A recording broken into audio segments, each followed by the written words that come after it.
Levy's already introduced me, but anyway, my name is Rich, and I'm presenting on radical pedagogy, which is a very different way of looking at learning. In the opening task, you had a chance to express what you love about teaching or what you enjoy about teaching. For me, what I most enjoy about teaching is challenging power. I enjoy giving my learners the skills and the tools that they need to change the world around them.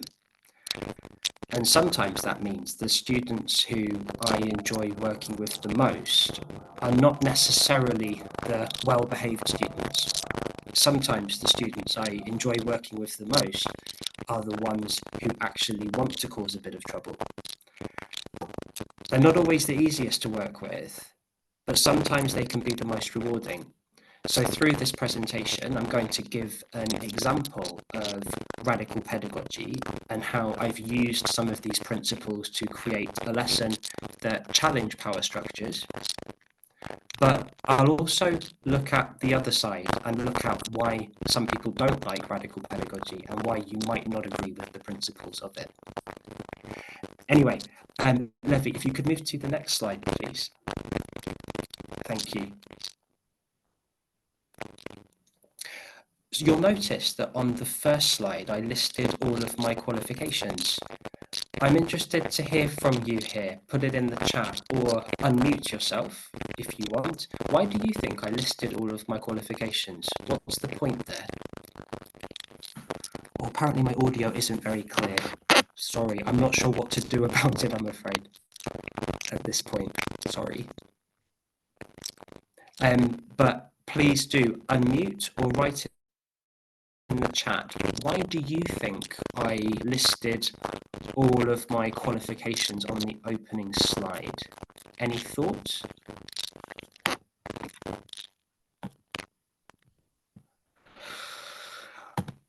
Okay.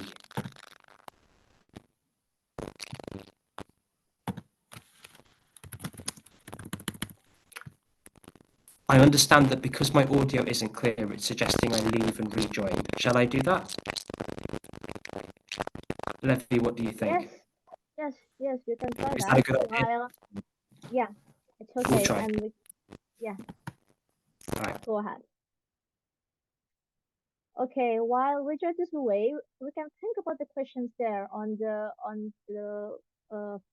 second slide, which is the question there is, why do you think Rich listed all of his qualifications on the opening slide?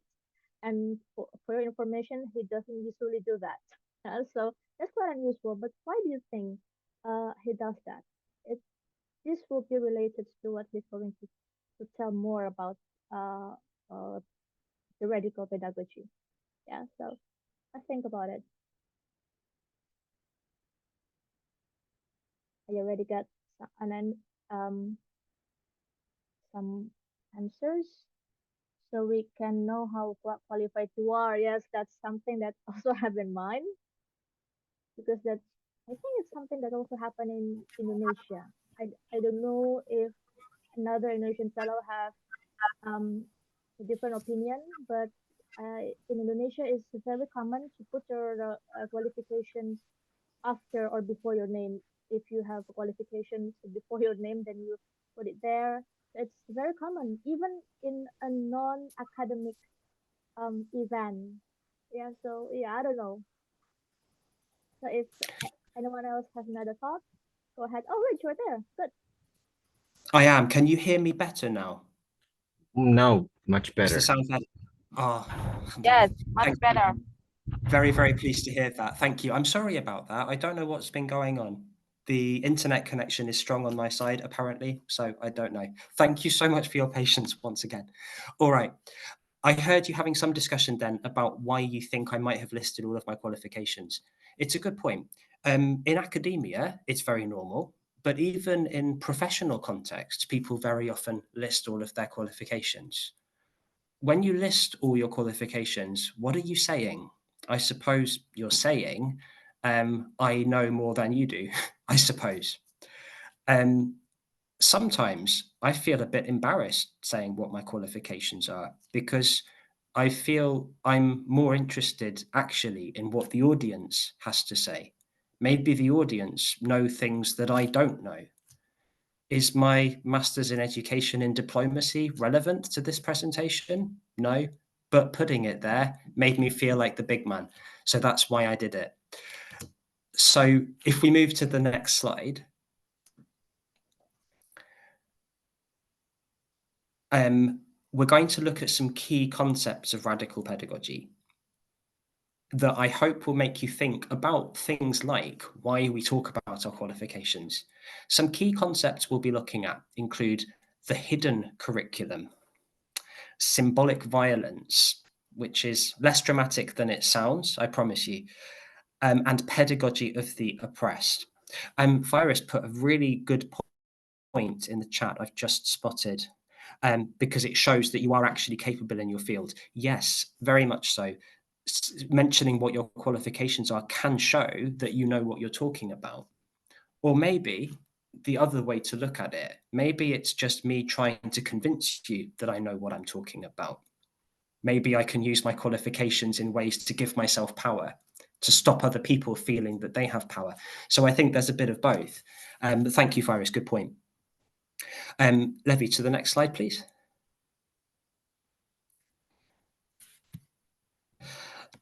So radical pedagogy starts from this point of view. Formal education is a power play. The rules are written by people who want to make sure they win. Some people feel that having lots of qualifications is important. Those people happen to already be powerful. So those people like to tell you how many qualifications they have. Those people probably don't know how to clean their own house. They probably have to pay someone to do that because they don't know how to make their house look nice. But they claim that they're the ones with all the special skills and knowledge, but the cleaner doesn't have special skills and knowledge. That doesn't seem very fair. The cleaner can do something they can't do, surely.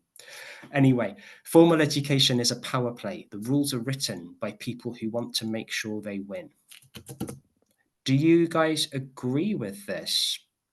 We'll talk about that a little bit later. Personally, I agree to some degree, but I don't 100% agree. Not 100%, because actually I think within formal education, there's a lot of good that happens too. But anyway, let's move forward.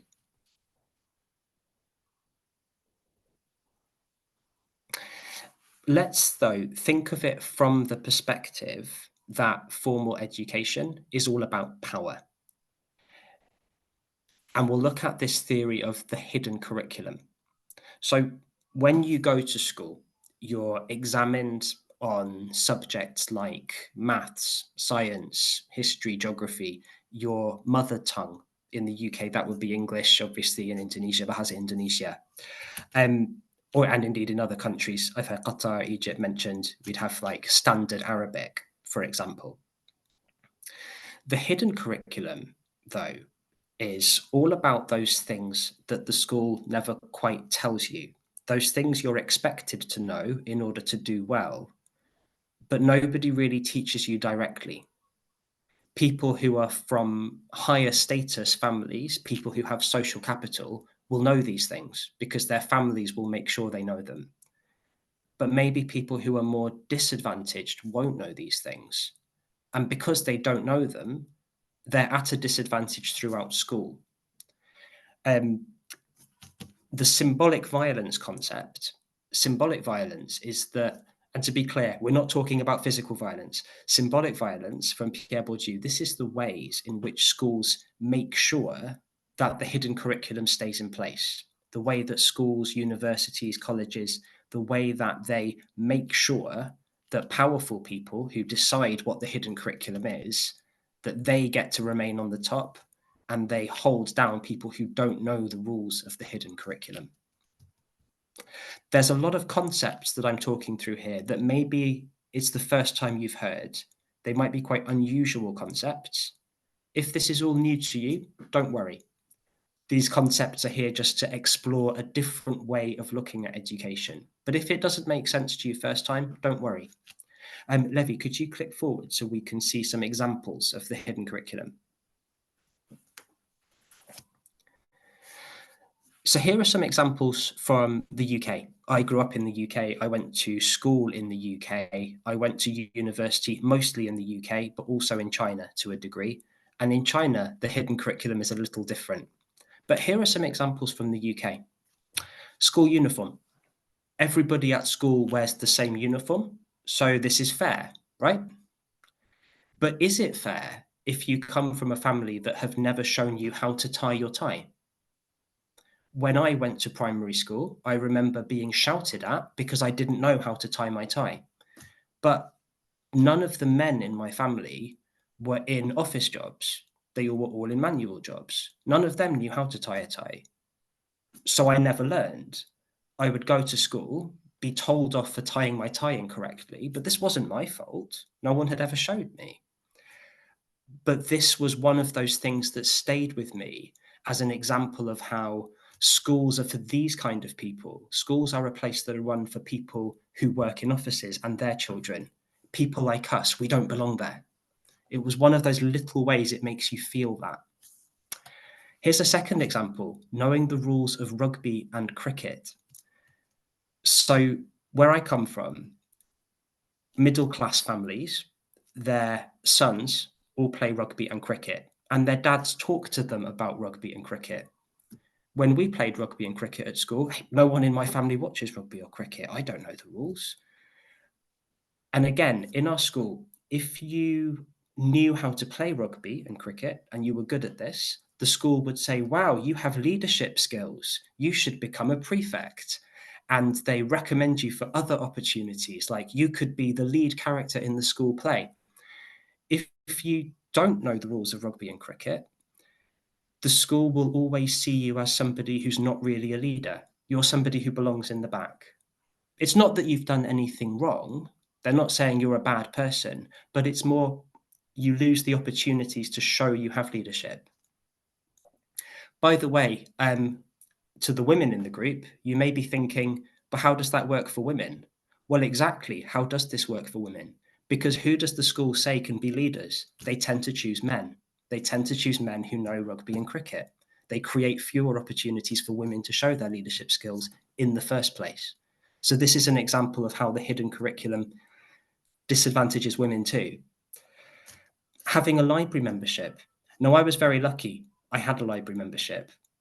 Some of my friends didn't. And sometimes on the weekend, a teacher would say, this weekend, go to the library, take out these books. I mean, if your family don't have a library membership, how do you do that? Playing a musical instrument? When your family have served on committees. If your mum and dad have been a local councillor or they've run a charity, they will know how to do those things. They know how you show leadership in those situations. If you're from a family where nobody's done those things, then the school says, let's organise a school committee. And you're thinking, what is a committee? What do I do on a school committee? Like, how do I stand for election? What do these things mean? It's confusing. These are all examples of the hidden curriculum. These are not things in exams. They're not subjects you study at school, but they are ways that the hidden curriculum is judging whether you're a good student or a bad student, whether you know it or not. Now, the theory of the hidden curriculum is every society has a hidden curriculum. Every society has its hidden rules that it's actually judging you by. And every society's schools will reflect that hidden curriculum to some degree. So there's the concept of the hidden curriculum for you. Later, we'll talk about examples of the hidden curriculum from your society, from your context. And by the way, you may disagree on what you think the hidden curriculum is, because not everyone agrees on the precise details of this. Levi, if we could move to the next slide, please. All right.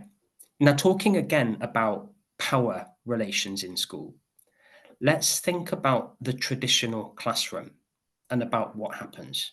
In most classrooms, and this is true all over the world to some degree, think about the layout.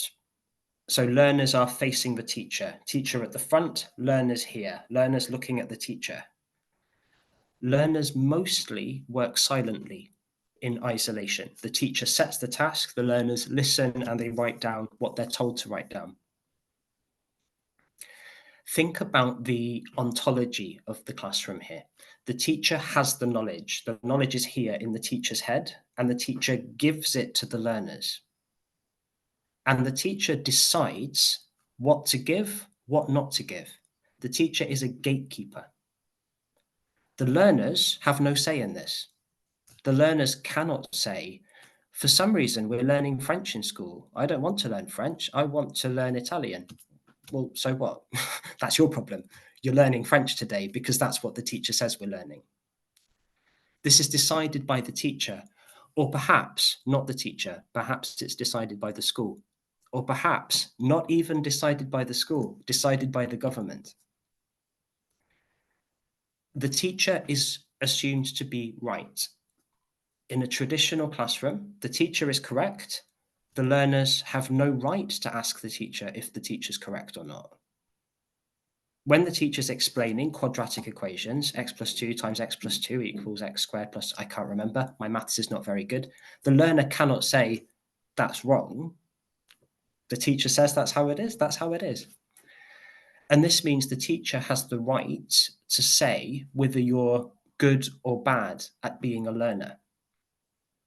Now, even if you like the traditional classroom, and I like some things about the traditional classroom, you have to admit that's a lot of power in the teacher's hands, a lot of power in the school's hands, a lot of power in the designers of the curriculum's hands. You have to have a lot of trust that they will always do the right thing. How much trust can we have that society will always do the right thing for us? That's a difficult question. Levy, if we could move to the next slide, please.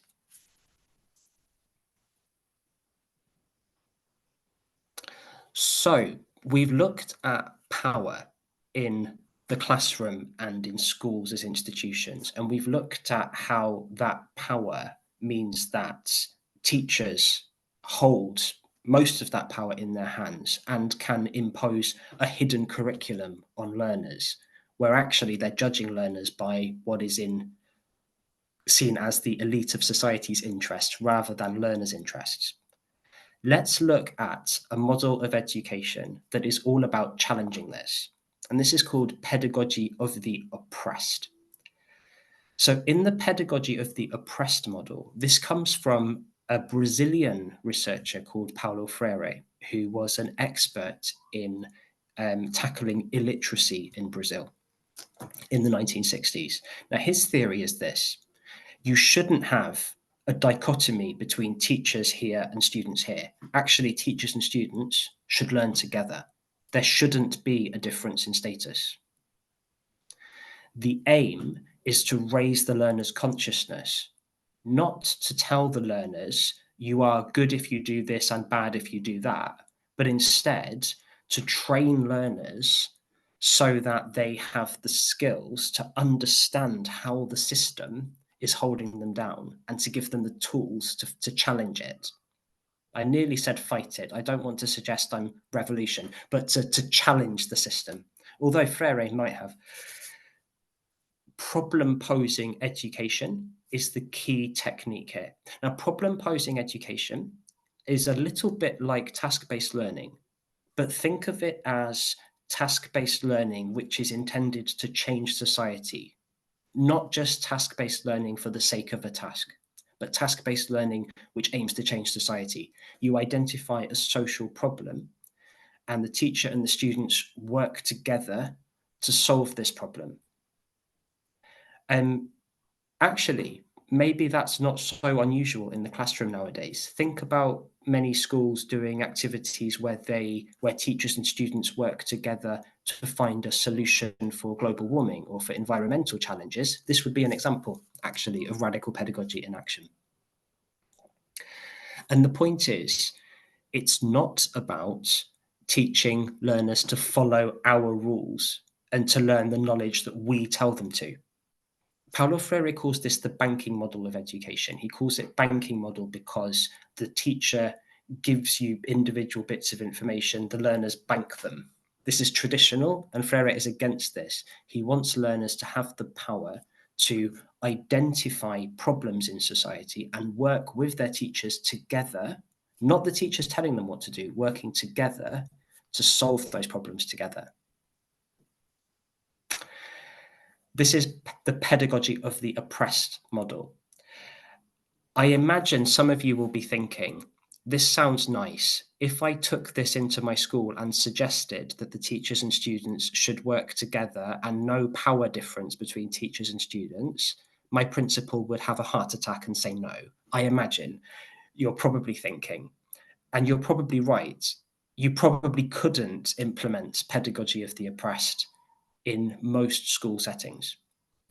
But you can take ideas from it for individual lessons or build part of your curriculum around it. I think you can, and it's very practical in some ways. And Levi, shall we move to the next slide? So I'm going to demonstrate an example from my own teaching. So when I was working in Jakarta, I did a lesson where I got my learners to create a Kamus Bahasa Gaul to English, so a dictionary of Indonesian slang to English. I've included a more picture there from ITC Cempaka Mas in Jakarta, which is where I used to hear a lot of Bahasa Gaul around me from the ally young people who used to go there. Levi, could we go to the next slide, please? So here's the problem. Remember that radical pedagogy is all about problem posing. So here was the problem.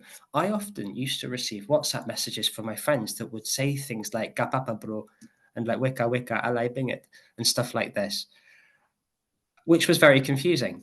Levi, to the next slide, please.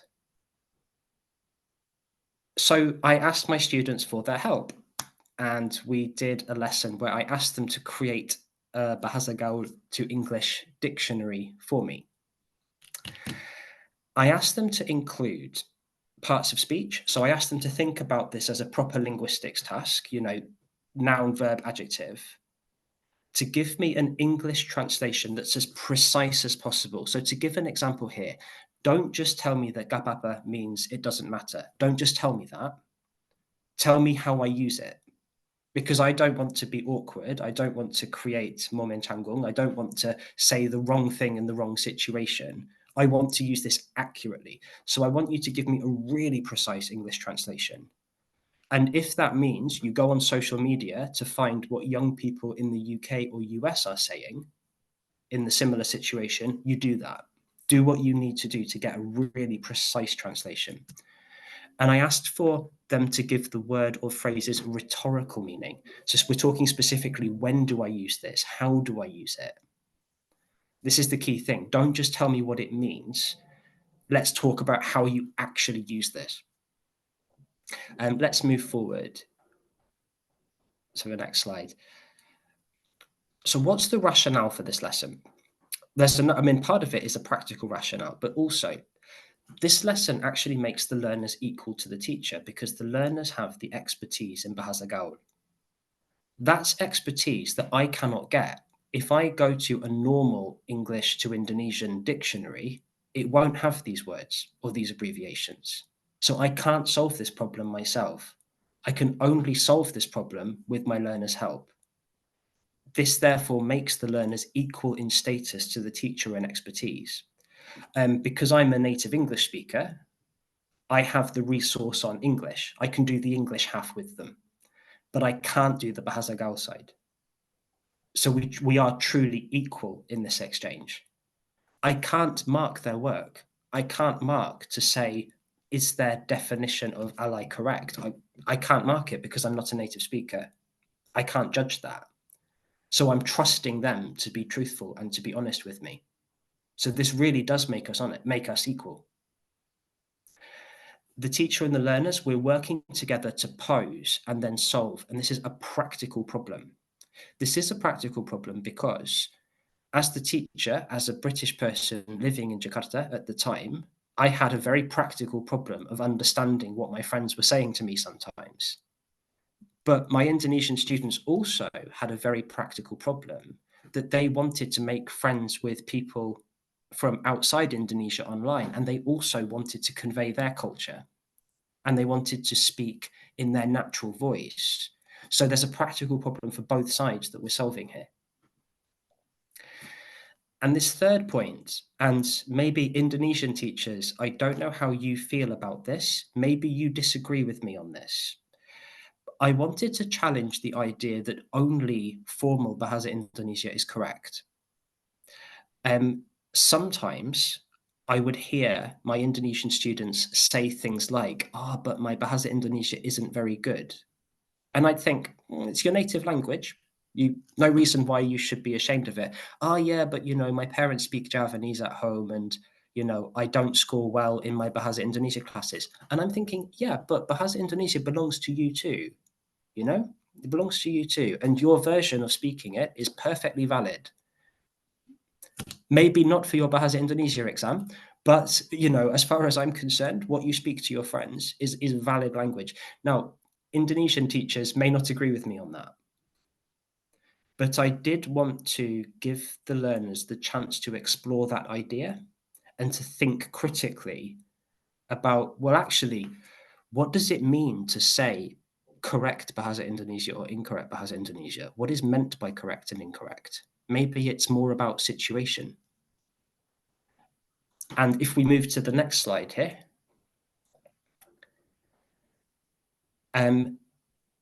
this is all about developing critical thinking skills about what translation is and what language is. What do we mean when we say translation? What do we mean when we say language? And actually, through this task, it was really interesting to listen to learners say things like, I don't know if this is a correct translation. And I'd ask, well, what do you mean by translation? Why do you think it's incorrect? Well, I wouldn't write that down. And I'm like, oh, okay, is a translation only correct if you write it down? And they'd be like, is it? Yeah. And I'd be like, well, there we are. This is the thing. When we talk about translation, what do we mean? When we talk about language, what do we mean? I didn't pretend to have the answers for this. I wanted the learners to explore what translation means to them, what language means to them. Don't worry about whether this is right or wrong for an exam today. Worry about what the purpose is, and are you achieving it? And are you satisfied with the translations that you've created? Are you happy that you've conveyed the meaning of these words? And it was actually really fun trying to translate words like alai or labai, which don't have direct equivalent translations. There are words that are similar, but actually very, very difficult to come up with a precise word for alai, for example. Ally probably feels like very old slang now. That's probably very old. I don't know. Do people still say that? No. Okay, fair enough. This was very much of its time. This, I think, was very much 2012, 2013. Maybe it belongs there in the past. Thanks, Emmy. Shall we move on? So that's a summary of the lesson that I did and the rationale behind it. And we had a really interesting lesson from that. And it was an example of radical pedagogy principles in action. How effective was it? You could still critique it. So, for example, were the learners really in control? At the end of the day, this is still me setting the task. They're still translating from Bahasa Indonesia or from Bahasa Gaul into English. This is still legitimizing the status of English as a world language. Although it is an English lesson, I can't apologize for that. But arguably, we are still reinforcing a certain power dynamic. The type of grammar I was asking them to explain it in is a very Eurocentric way of looking at grammar, you could argue. Although, if they wanted to approach the task differently, they could. And I suppose a bigger criticism is, was this actually really useful for our learners? Insofar as this is their English lesson, is this a good use of their time in an English lesson instead of me teaching some vocabulary or some grammar or some speaking skills? How useful is this exercise? I'd argue useful because they're developing a critical approach towards language and translation. And it's forcing them to really think creatively about how to use the vocabulary they have. So I would argue it's useful.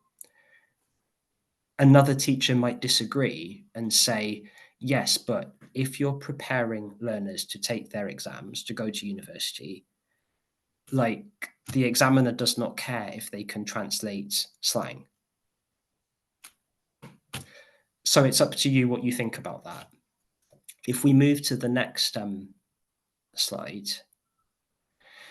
this is kind of where I want to look at some of the criticisms of radical pedagogy. It can be really exciting and creative, and you can do some really fun, original lessons with radical pedagogy, but not everybody actually supports this.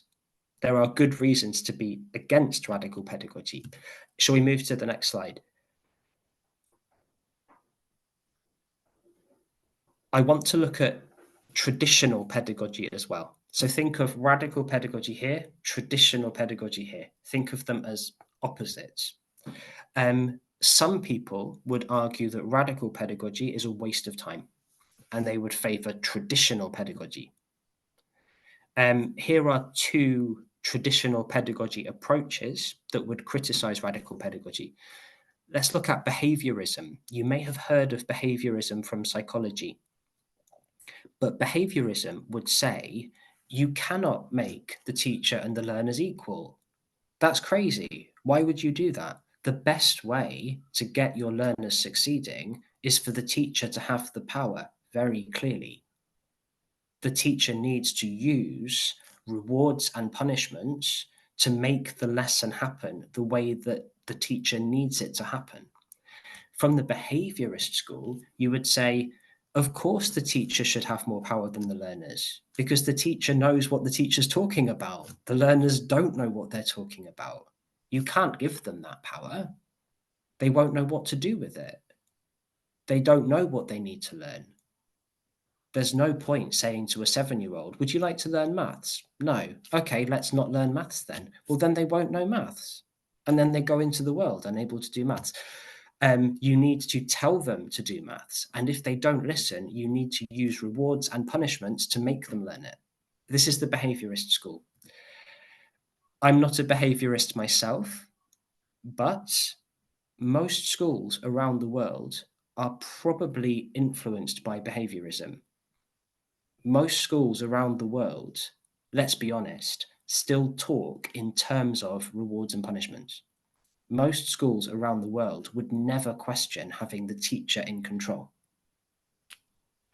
So most teachers will tell you they're not behaviorists, but let's be honest, most schools probably are behaviorist. Maybe you disagree with me on that, I don't know.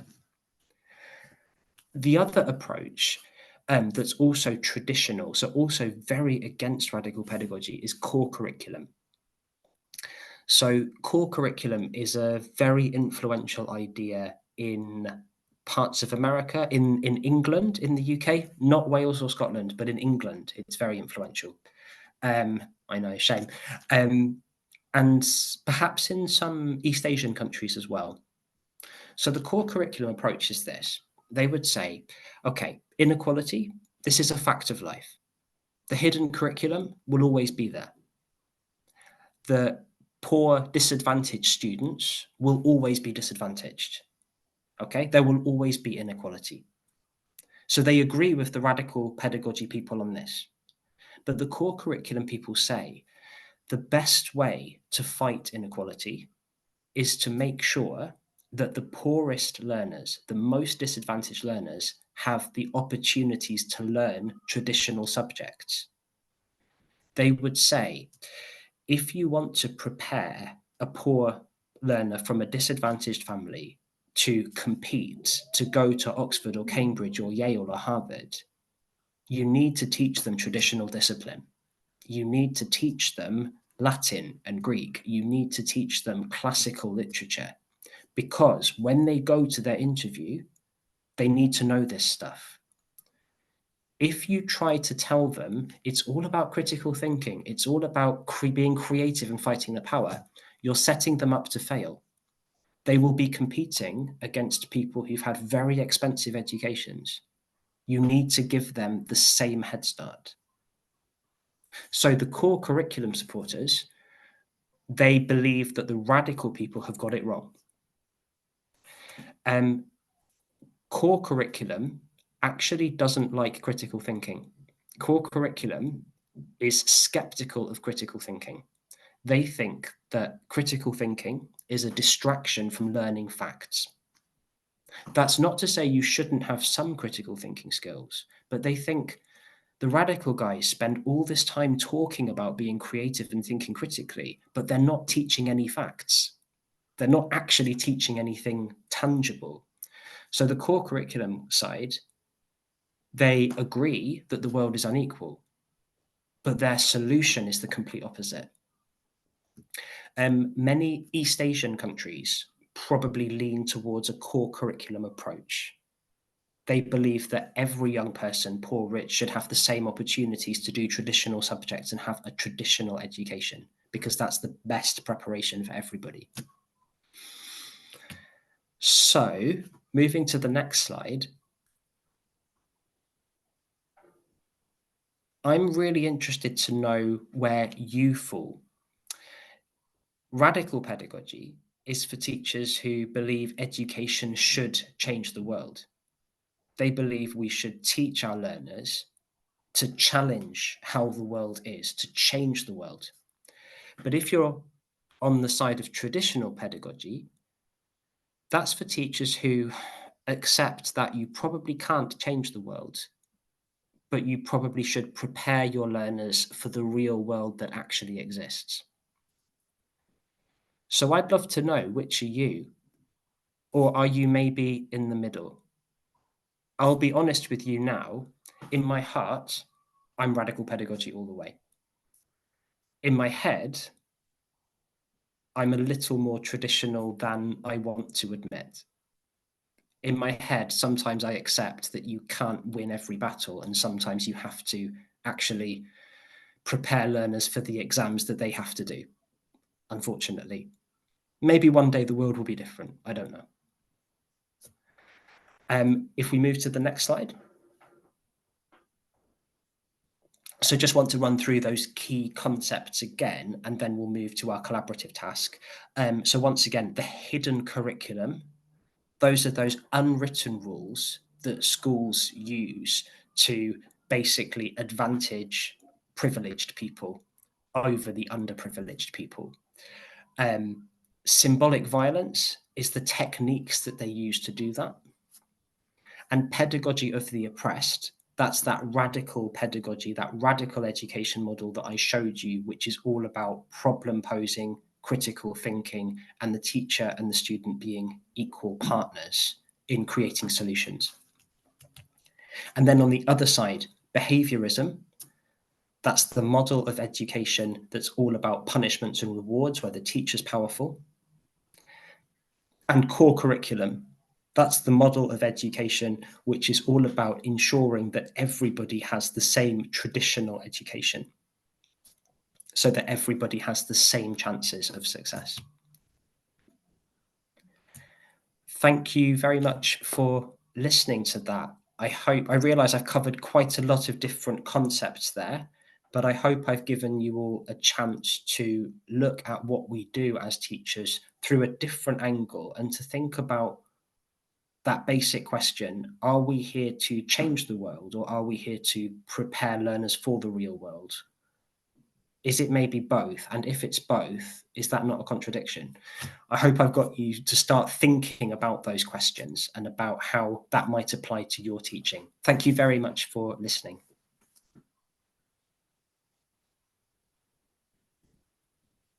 Okay. All right. Thank you so much, Rich. Thanks for the Thank you. presentation. Thanks so much. Wow, that was great. Thank you. I, yeah, I will be honest. It gives me a lot to think about. Probably the same thing with some of us here.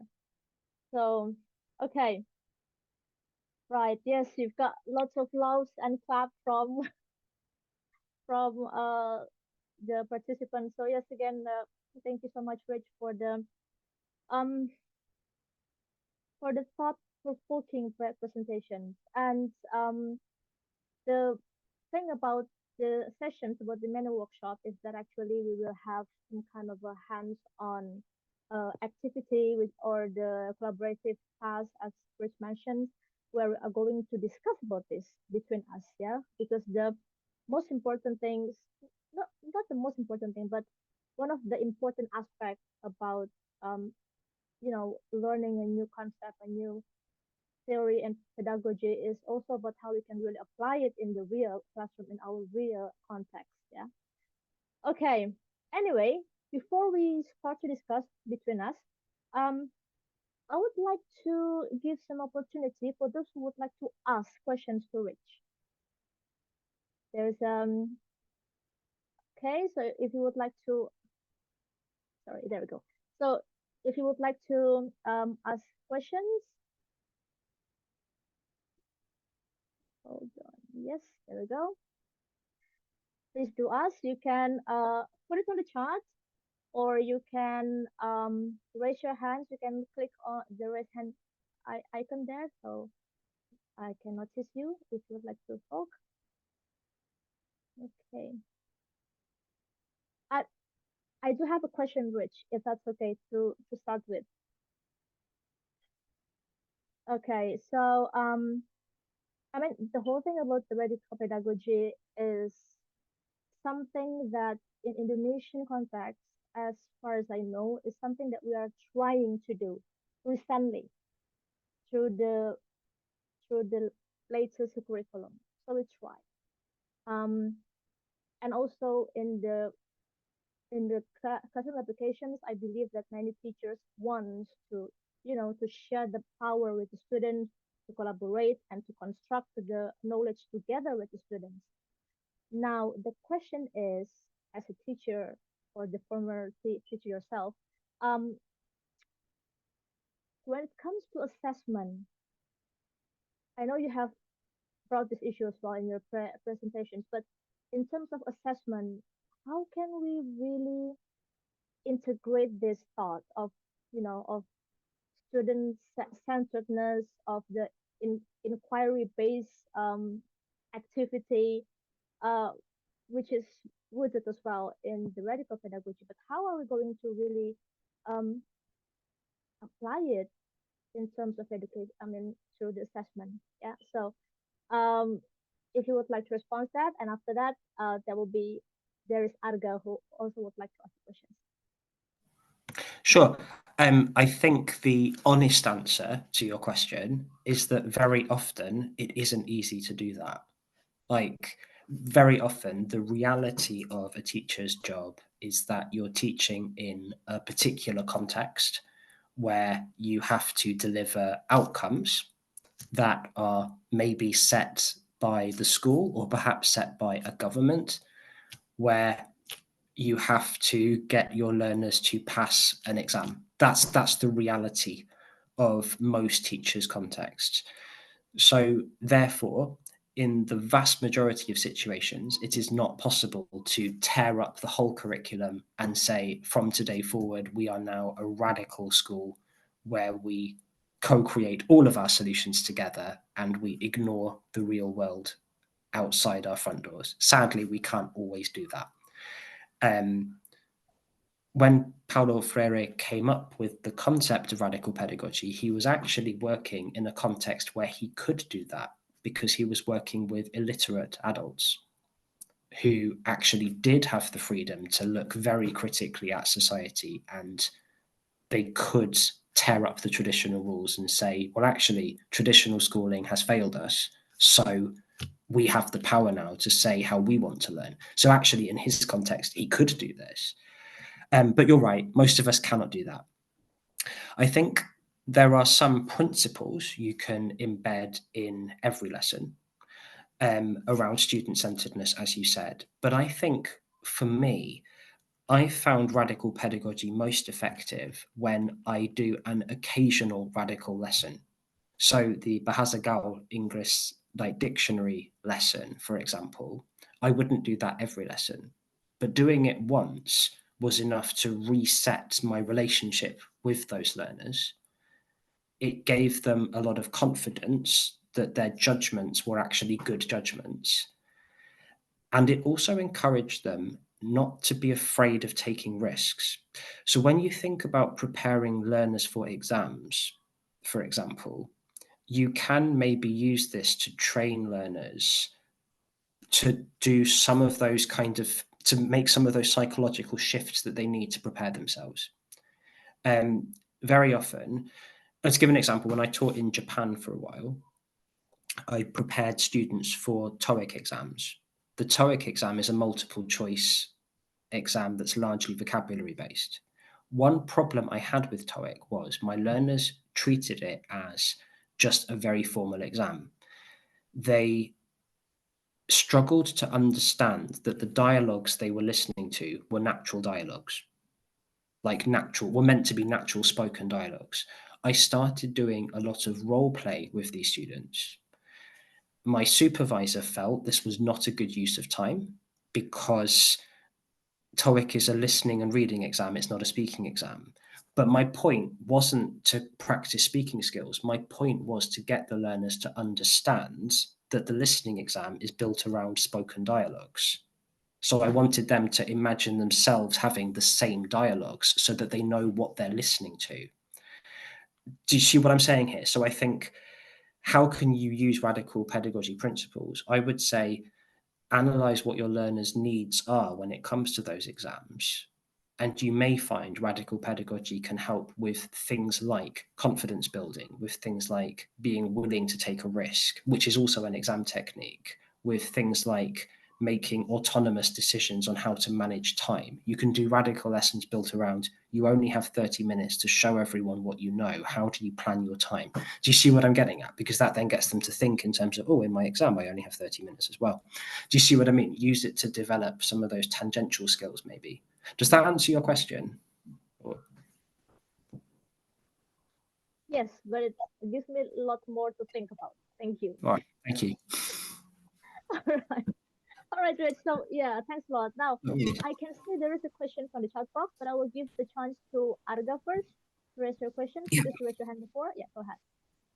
Okay. Okay, thank you for the opportunity.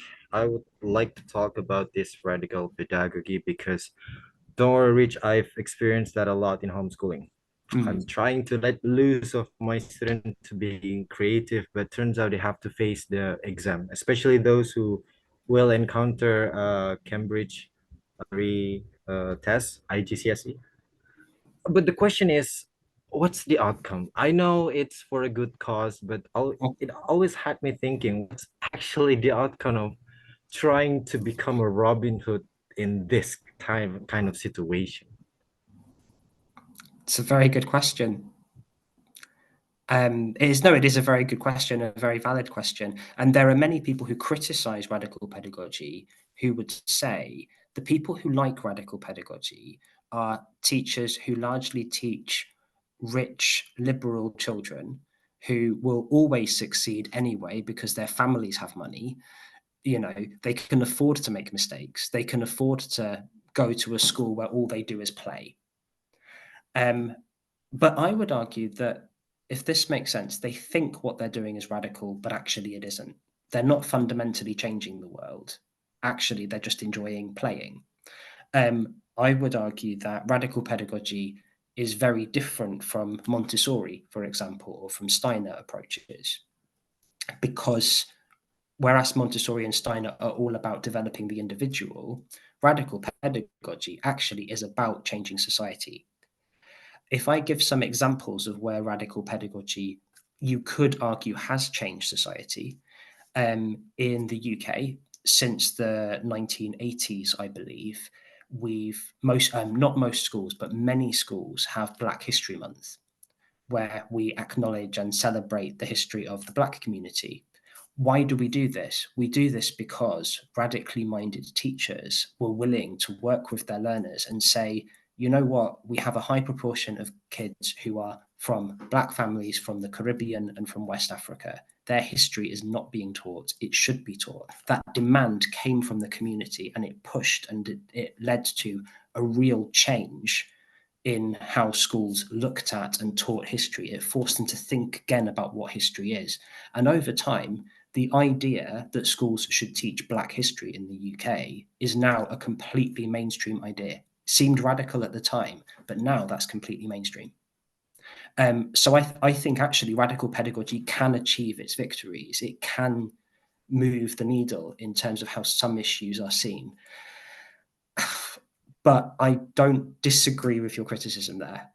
I certainly wouldn't use radical pedagogy in every situation and to address every challenge. I can understand from a homeschooling perspective as well why. Yeah, no, I understand what you're saying. Does that answer your question, or does that give you something to think about? Yeah, I got some thoughts about it. Thank you.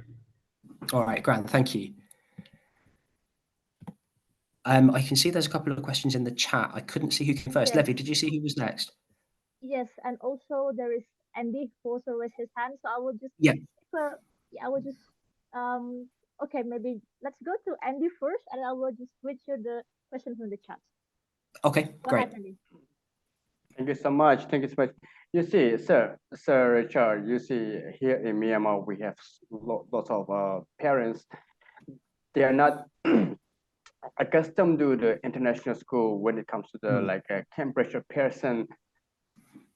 The only problem here is that whether I cannot like come up with an idea whether I could go with the radical type of education or the traditional, because here after the military coup and so on, like I cannot focus whether I do or teach them like traditionally or in the form of the radical system. Like I'm caught in the middle, so like I really need your help on that point, because the children, they're really much aware, and then they're very much accustomed of everything, the Western culture, everything. But the thing is that we are really lagging behind. That the only problem is that I really want to know. Myanmar teacher, the parents, they are very much sensitive. They are very much sensitive, and they take this international curriculum very seriously. But on the other side, when we, for example, my school, they teach Pearson curriculum instead of Cambridge. And when it comes to Pearson, even on the internet, we cannot find enough resources. The thing is that if you go too hard on them, like the parents, they cannot help the children. At the same time, the Cambridge curriculum is, I should say, the more, exposed than the Pearson. So I don't know whether I should be more like a radical, or should be more like focus on their culture. Like, and speaking about the culture, I don't know like what kind of culture they are, because I'm a foreign teacher from India, and so it's very hard to cope up with all those things. So I really need your help, sir.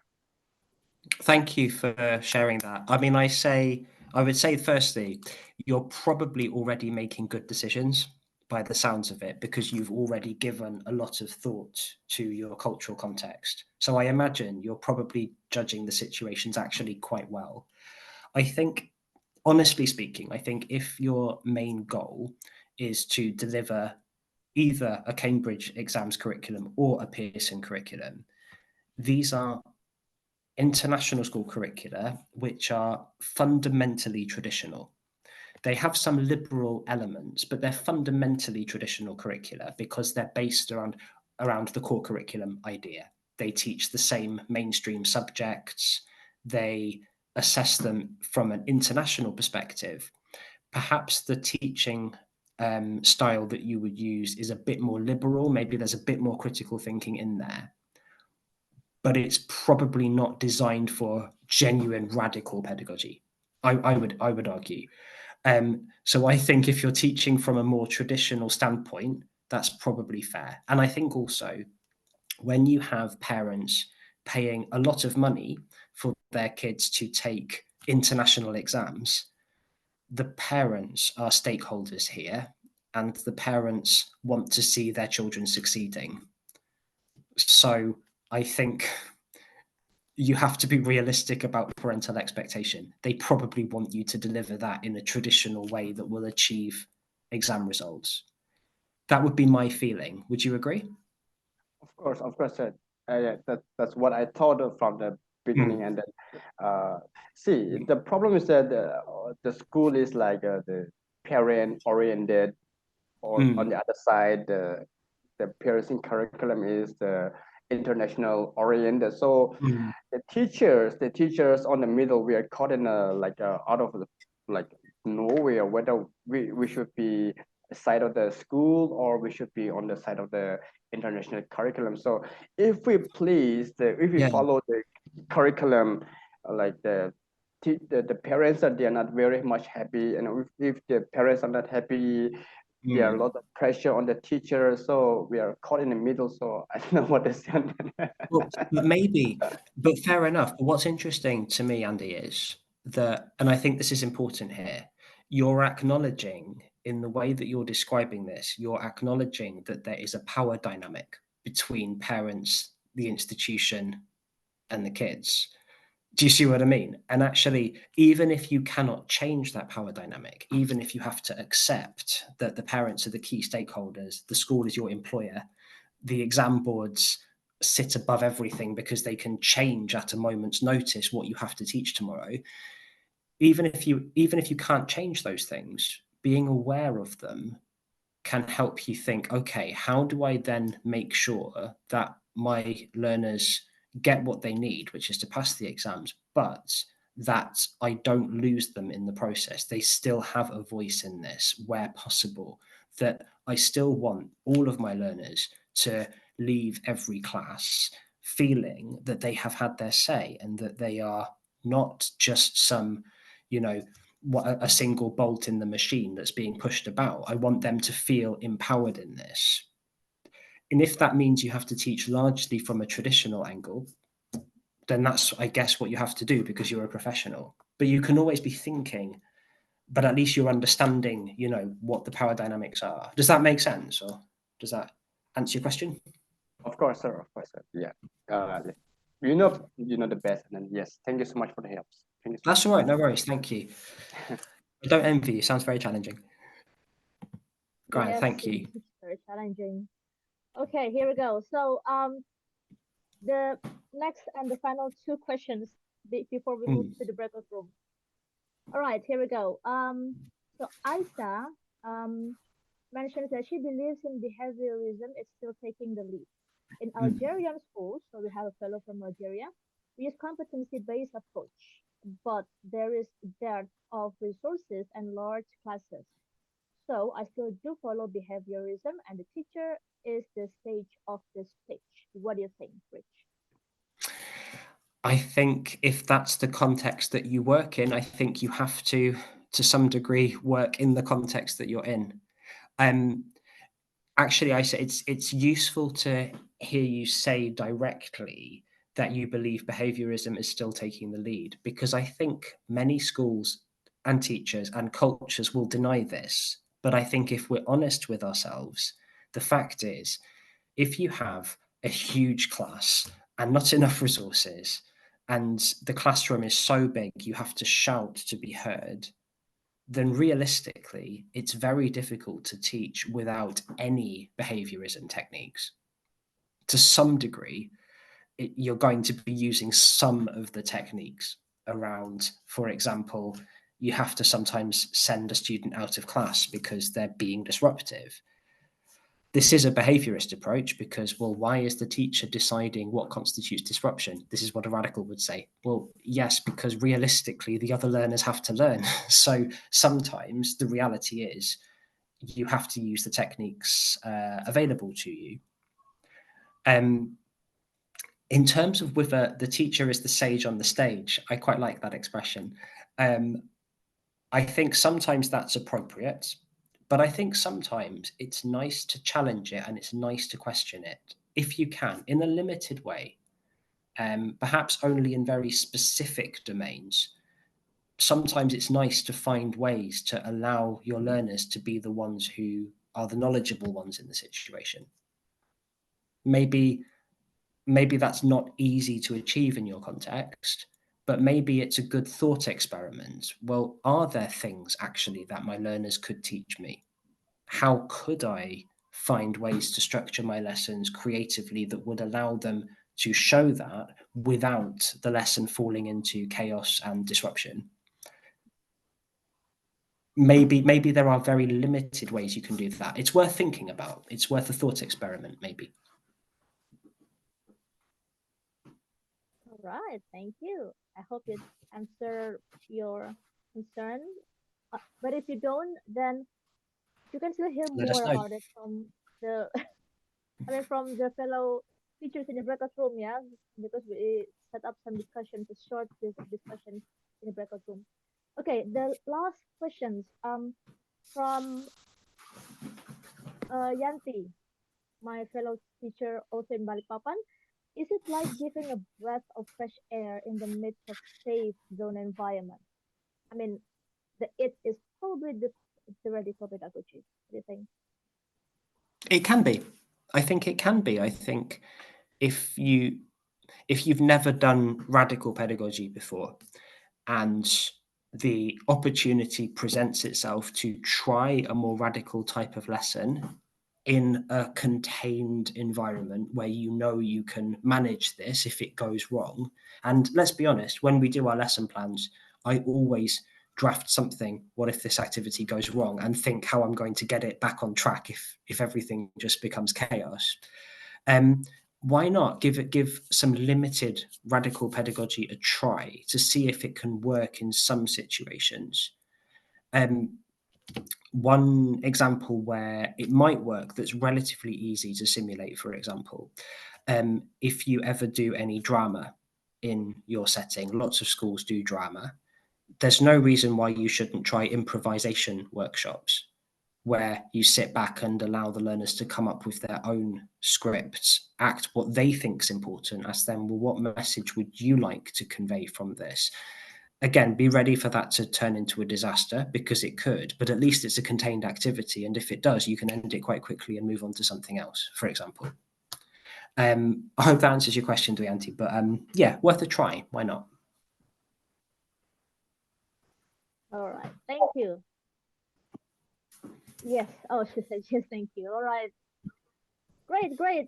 Okay. So here we go. We are in the. Oh, sorry, because my phone that I meant to share.